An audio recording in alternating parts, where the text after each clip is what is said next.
Hello dear students, good morning everyone. स्वागत है आप सबका हमारे यूट्यूब चैनल बंसल एकेडमी के ऊपर। Students, in today's class we discuss very important current affairs. Students, आज की जो आपके क्लास के करंट अफेयर होने वाले हैं, आपके सभी एग्ज़ाम्स, चाहे वो बैंकिंग सेक्टर के एग्ज़ाम हैं, चाहे वो आपके सेंटर स्टेट गवर्नमेंट के जो भी आपने एग्ज़ाम फिल कर रखे हैं, सबके लिए बहुत इंपॉर्टेंट हैं। इसके अलावा स्टूडेंट्स, मैं आपको इम्पॉर्टेंट इन्फॉर्मेशन दे दूं कि जो बच्चों की ग्रेजुएशन कंप्लीट हो गई है वो बच्चे ऑलरेडी एलिजिबल हैं IBPS PO, IBPS क्लर्क और SBI PO एग्ज़ाम के लिए। स्टूडेंट्स, मैं आपको बता दूं कि बैंकिंग सेक्टर के एग्ज़ाम के इतिहास में पहली बार हो रहा है कि ये 3 नोटिफिकेशन आपको एक साथ देखने को मिल रही हैं। और आप ये मान के चलिए कि आपके पास 45 to 60 डेज़ हैं, एक सफिशेंट टाइम है प्रिपरेशन करने के लिए। और इनके ऑफलाइन ऑनलाइन बैचेस हमारे चल रहे हैं, ठीक है। आप दिए हुए नंबर पे कांटेक्ट करके पूछ सकते हैं। तो चलिए स्टूडेंट, स्टार्ट करते हैं। और बहुत जल्द आपकी पंजाब हरियाणा हाई कोर्ट की नोटिफिकेशन आने वाली है, PSSB क्लर्क की नोटिफिकेशन आने वाली है। तो एग्ज़ाम्स बहुत हैं आने वाले टाइम में। जस्ट मेन क्या आपने फोकस करना है, अपने एक कंटिन्यूटी बेसिस पे आपने जो भी हम क्लास में कर रहे हैं वो स्टूडेंट्स आपने नहीं छोड़ना, ठीक है। तो वो फोकस से हर एक चीज़ करनी है। तो चलिए स्टार्ट करते हैं आज के करंट अफेयर्स। सबसे पहले जो करंट अफेयर है इम्पॉर्टेंट है, PM Modi inaugurates Kushinagar's international airport in Uttar प्रदेश।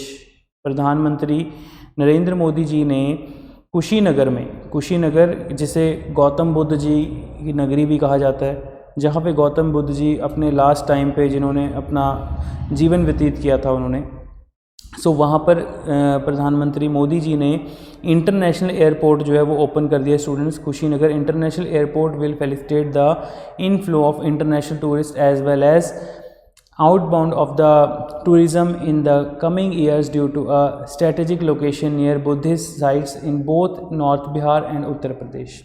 तो आप ये कह सकते हैं कि बहुत इम्पॉर्टेंट चीज़ है, बहुत इम्पॉर्टेंट आप कह सकते हो कि टूरिज़म पर्पज़ से गवर्नमेंट यहाँ पे क्या चीज़ कर रही है, अपनी इकॉनमी को हम कैसे बढ़ा सकते हैं स्टूडेंट्स, बाय टूरिज़म।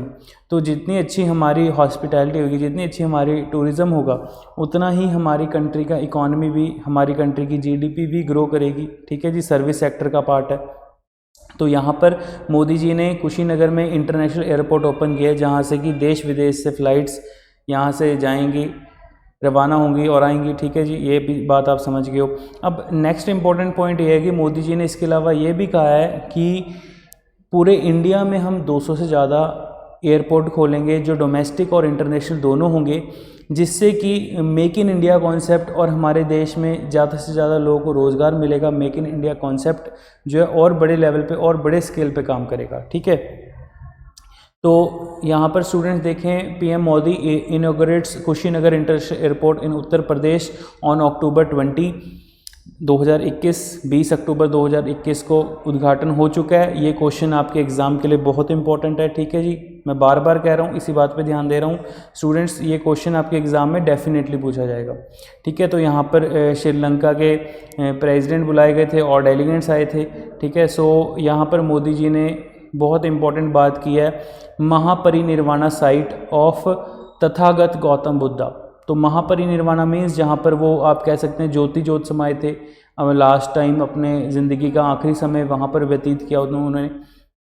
सो यहाँ पर मोदी जी ने जो है बहुत एक आप कह सकते हो अतिथि देव भव का जो उनका टाइटल है, ये हमारा टाइटल है, ठीक है, कि हम टूरिज़्म को कैसे बढ़ावा दे सकते हैं, कि कैसे अपने देश में टूरिस्ट पर्पज़ से हम इंक्रीज़ कर सकते हैं। तो उस चीज़ को लेके एक बहुत बड़ा इनिशिएटिव है, ठीक है जी।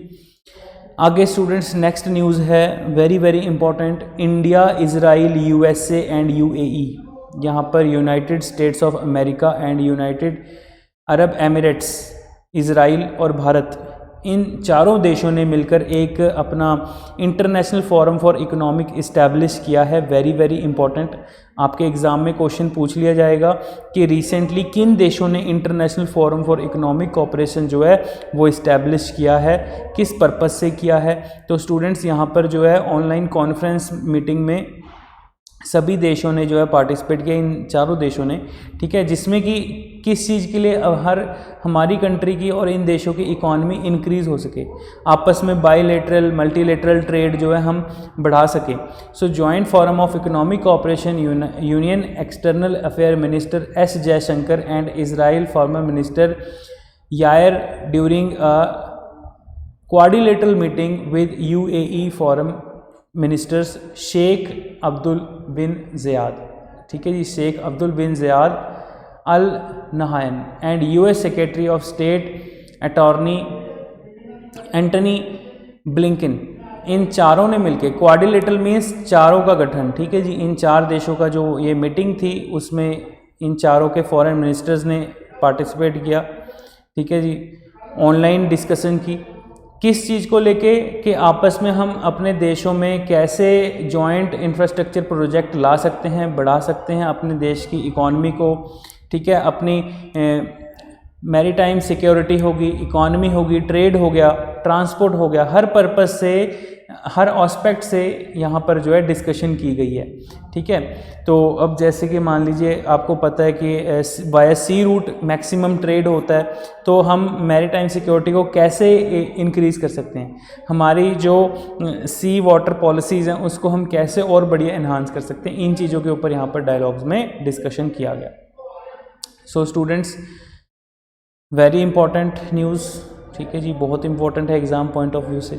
उसके बाद अगली जो न्यूज़ है स्टूडेंट्स आगे है, Australian fast bowler James Pattinson retired from international cricket. तो यहाँ पर ऑस्ट्रेलियन क्रिकेटर हैं, फास्ट बॉलर हैं James Pattinson, who made his test debut for Australia as a tearaway right arm and had made the decision of stepping away from the international cricket for focus on family। तो basically क्या होता है कि जब आप ये कह सकते हैं कि कई बार जब क्रिकेटर्स, बॉलर्स या बैट्समैन जितने आप देखते हैं, एक टाइम के बाद जब स्कोर नहीं बनते, ठीक है, जब या फिर आप कह सकते हैं कि जब अच्छा प्रदर्शन नहीं रहता क्रिकेटर्स का, तो वो अपना संन्यास ले लेते हैं, रिटायरमेंट ले लेते हैं, ठीक है जी।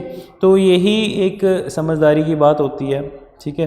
सो यहाँ पर जो फास्ट बॉलर हैं इन्होंने कहा कि अब मैं क्रिकेट से संन्यास ले रहा हूँ, रिटायरमेंट ले रहा हूँ और अपनी फैमिली पे फोकस करूँगा। तो आप ये मान के चलिए कि आपके जो बैंकिंग के एग्ज़ाम हैं उनमें ऐसे क्वेश्चन पूछ लिए जाते हैं, रिटायरमेंट वाले या फिर अपॉइंटमेंट वाले क्वेश्चन। तो आपको पता होना चाहिए कि कौन से अभी रिसेंटली फास्ट बॉलर ने इंटरनेशनल क्रिकेट से संन्यास ले लिया है, ठीक है। आपको देखो, आपको जो है कंफ्यूज करने के लिए, पजल करने के लिए एग्जामिनर ऑप्शन में किसी इंडियन क्रिकेटर का नाम भी डाल देंगे।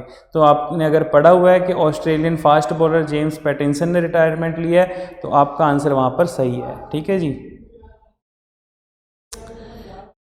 चलिए आगे देखते हैं students. Next is very important news, Firozpur biomass power plant generate power with stubble, known how Punjab deals with stubble burning issue. तो यहाँ पर स्टूडेंट्स जो पराली को आग लगा दी जाती है किसानों के द्वारा, उस पराली से जो है यहाँ पर इलेक्ट्रिसिटी जनरेट करने की बात की गई है। बायोमास पावर प्लांट है जहाँ पर कि हम उस स्टबल को, ठीक है, जो आपको पता है जो खेतों में जो पराली बच जाती है, जिस स्टबल बर्निंग के इश्यूज़ रहते हैं, उसको जलाने से हमें पता है कि बहुत सारी प्रॉब्लम्स लोगों को, अस्थमा की, ऑक्सीजन लेने की, हार्ट डिजीज़, कई प्रॉब्लम्स जनरेट होती हैं, ठीक है, लॉट्स ऑफ इश्यूज जनरेट होते हैं like eyes itching, throttle problem, बहुत सारी प्रॉब्लम्स लोगों को, ठीक है, ये जनरेट होती हैं स्टबल बर्निंग से। तो यहाँ पर बहुत अच्छा इनिशिएटिव देखिए आप कि बायोमास पावर प्लांट लगाया गया है जहाँ पर इलेक्ट्रिसिटी जनरेट की जाएगी इस स्टबल से, ठीक है जी। बायोमास पावर प्लांट कहाँ लगाया गया है? फिरोजपुर में। Very very important question students, ठीक है जी। Firozpur biomass power plant generates power with stubble, known how to Punjab is increase the use of paddy stubble to generate power and eliminate the stubble burning issue. तो ये बहुत अच्छी बात है, अगर ऐसा होता है तो किसान जो है वो स्टबल बर्निंग नहीं करेंगे, ठीक है, और उस स्टबल से जो है हम इलेक्ट्रिसिटी जनरेट कर पा रहे हैं, तो ये एक बहुत अच्छा इनिशिएटिव है। अब आपसे एग्ज़ाम में क्वेश्चन पूछ लिया जाएगा स्टूडेंट्स कि बायोमास पावर प्लांट कहाँ पर है। रिसेंटली स्टबल बर्निंग के इश्यूज़ के लेके कौन से पावर प्लांट में, किस क्षेत्र में, किस डिस्ट्रिक्ट में लगाया गया है? फिरोजपुर आंसर है। ठीक है जी। क्या किस चीज़ की जनरेशन के लिए लगाया गया? Electricity using paddy stubbles. ठीक है जी। किस चीज़ का? पैडी स्टबल यहाँ पे यूज़ किया जा रहा है। तो यहाँ पर ये जो बेसिकली बायोमास पावर प्लांट लगाया गया है, ये पर आवर 18 मेगावाट इलेक्ट्रिसिटी जो है वो प्रोड्यूस करने की क्षमता रखता है। ठीक है जी। So very very important. आगे देखिए स्टूडेंट्स, नेक्स्ट आगे है Punjab uses paddy stubble to generate power, eliminate the stubble burning issue. तो मतलब कि पंजाब में, इवन दिल्ली के आसपास, हरियाणा, यूपी, पंजाब, इस नॉर्थ इंडिया में हम देखते हैं बहुत बड़ी प्रॉब्लम रहती है स्टबल बर्निंग की। जैसे कि मैंने आपको बताया, बहुत सारे लोग कई सारी बीमारियों से जूझते हैं इन चीज़ों के कारण। ठीक है, अस्थमा हो गया, हार्ट डिजीज़ हो गया, ऑक्सीजन लेने में दिक्कत होना, आई साइट्स में इचिंग होना, इन सब चीज़ों को लेके इश्यूज़ रहते हैं। सो इट मीन्स अब यहाँ पर गवर्नमेंट ने इनिशिएटिव लिया है, स्पेशली पेडा। पेडा क्या है? Punjab energy development agency. PEDA के द्वारा यहाँ पर पंजाब गवर्नमेंट ने जो है इस वर्किंग प्रोजेक्ट पे काम किया है। And PEDA had setup 11 biomasses power plant, और पेडा ऐसे ही 11 बायोमास पावर प्लांट्स सेटअप करेगा पंजाब में। ठीक है जी। तो फिरोजपुर में शुरू हो चुका है। आई होप आपको समझ में आ गया होगा। ठीक है जी। अब नेक्स्ट न्यूज़ देखते हैं आगे। गीता गोपीनाथ कौन है जी? गीता गोपीनाथ, ये आपको पता होना चाहिए। Gita Gopinath set to leave IMF, international monetary fund से ये जो है रिज़ाइन कर रहे हैं। So they leave IMF in January 2022। सो 2022 जनवरी मीन्स फर्स्ट मंथ में ही ये अपनी पोस्ट से, अपने पद से रिज़ाइन कर देंगे, ऐसा कहा है IMF की मैनेजिंग डायरेक्टर क्रिस्टलिना जॉर्जीवा ने। अब है क्या पूरा इशू स्टूडेंट्स? यहाँ पर इन्होंने अपनी फर्दर स्टडीज़ के लिए ये हार्वर्ड में आगे जाएंगी। तो ये हैं कौन? बेसिकली गीता गोपीनाथन जो हैं ये चीफ इकोनॉमिस्ट हैं IMF में, इंटरनेशनल मॉनेटरी फंड में। स्टूडेंट्स आपको पता होना चाहिए IMF क्या है। ठीक है, IMF कैसे काम करता है और IMF किसकी शाखा है। ठीक है, यूनाइटेड नेशन ऑर्गेनाइजेशन की। इंटरनेशनल मॉनेटरी फंड किसको लोन प्रोवाइड करता है, कैसे सारा अपनी रिपोर्ट्स जारी करता है, हर जो भी कंट्रीज इसके मेंबर कंट्रीज़ हैं। ठीक है जी। तो स्टूडेंट्स यहाँ पर गीता गोपीनाथ ने जो है ये डिक्लेयर कर दिया है कि वो बहुत जल्द IMF को छोड़ के अपनी फर्दर हार्वर्ड यूनिवर्सिटी चले जाएंगी। ठीक है। So Indian American will return to Harvard University as planned as IMF managing director के द्वारा ये स्टेटमेंट दी गई है। ठीक है। Gita also won the respect of admiration of colleagues in the research department across the funds and throughout the membership for leading the analytically rigorous work and the policies relevant project with high impact and influence। तो मतलब कि यहाँ पर इन्होंने Covid के time पे बहुत अच्छा काम किया। ठीक है, बहुत बड़ी उपलब्धि है भारत के लिए। तो भारत मूल के अमेरिकन सिटीजन हैं। ठीक है, गीता गोपीनाथ, इनके बारे में आपको पता होना चाहिए थोड़ा सा। आगे है students next global food security index. अब ये क्या चीज़ है? हाँ जी, आपने रिसेंटली पढ़ा था इंडिया का हंगर फूड इंडेक्स में कितना रैंक है। स्टूडेंट्स अगर आपको याद है, आपने पढ़े थे पिछले करंट अफेयर, तो कमेंट सेक्शन में बताना। अभी हम डिस्कस कर रहे हैं ग्लोबल फूड सिक्योरिटी इंडेक्स। अब यहाँ पे जो ग्लोबल फूड सिक्योरिटी इंडेक्स है ये 2021 का लॉन्च हुआ है। इसमें भारत का जो रैंक है वो 71 है आउट ऑफ 113 कंट्री। तो मतलब कि 113 देशों में से भारत का रैंक 71 है। ठीक है जी। तो आप ये कह सकते हैं इसमें भी इंडिया काफ़ी पीछे है। ठीक है, तो फूड सिक्योरिटी में हम वो टारगेट अचीव नहीं कर पा रहे हैं जो हमें करना चाहिए।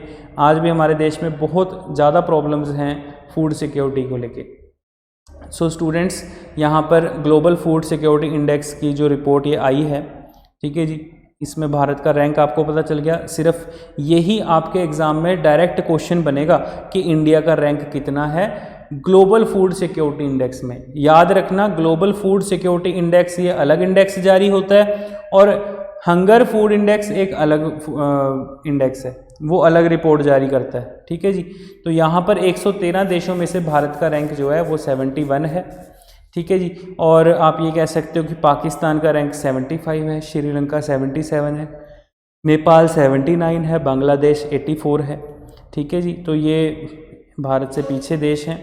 और टॉप पे जो कंट्रीज़ हैं वो हैं स्टूडेंट्स आयरलैंड हो गए, ऑस्ट्रेलिया हो गया, यूके हो गया। देखिए Ireland, Australia, UK, Finland, Switzerland, Netherlands, Canada, Japan, France, US. तो आप टॉप 9 कंट्रीज़ में आप ये सारे वो देश देख रहे हैं जो टॉप के डेवलप्ड कंट्रीज़ हैं, ठीक है जी। जो टॉप की डेवलप्ड कंट्रीज़ हैं वो सभी इस टॉप 10 टॉप 9 की सीरीज़ में आते हैं। तो भारत का रैंक जो है वो 71 है, ठीक है जी। तो ये यहाँ पर थोड़ा सा विचार करने वाला ये इशू है, ठीक है। इस पर थोड़ा सा एनालाइज करने वाला इशू है कि ऐसा क्यों है हमारे देश में, ठीक है। तो आपके एग्ज़ाम पॉइंट ऑफ व्यू से ये इंपॉर्टेंट क्वेश्चन बन जाता है। तो आई होप स्टूडेंट्स आपको समझ में आ गया होगा। आज के जो हमने करंट अफेयर करे हैं आपके एग्ज़ाम पॉइंट ऑफ व्यू से बहुत इंपॉर्टेंट है। अपॉइंटमेंट्स, रिटायरमेंट्स, ठीक है। तो यहाँ पर पैडी का इम्पॉर्टेंट है, स्टबल बर्निंग वाला इशू इम्पॉर्टेंट है एग्ज़ाम पॉइंट ऑफ व्यू से। तो आई होप आपको समझ में आ गए होंगे स्टूडेंट्स करंट अफेयर। तो इसी प्रकार करंट अफेयर की सीरीज़ को फॉलो करने के लिए स्टूडेंट्स हमारा चैनल सब्सक्राइब करें, ज़्यादा से ज़्यादा वीडियो को लाइक करें, शेयर करें अपने फैमिली फ्रेंड्स, अपने मेंबर्स के साथ, ठीक है। और स्टूडेंट्स ये PDF फाइल आप बंसल एकेडमी की ऐप पर जाके डाउनलोड कर सकते हैं इजीली, ठीक है जी। So take care students, goodbye. Now we wind up our session. Thank you.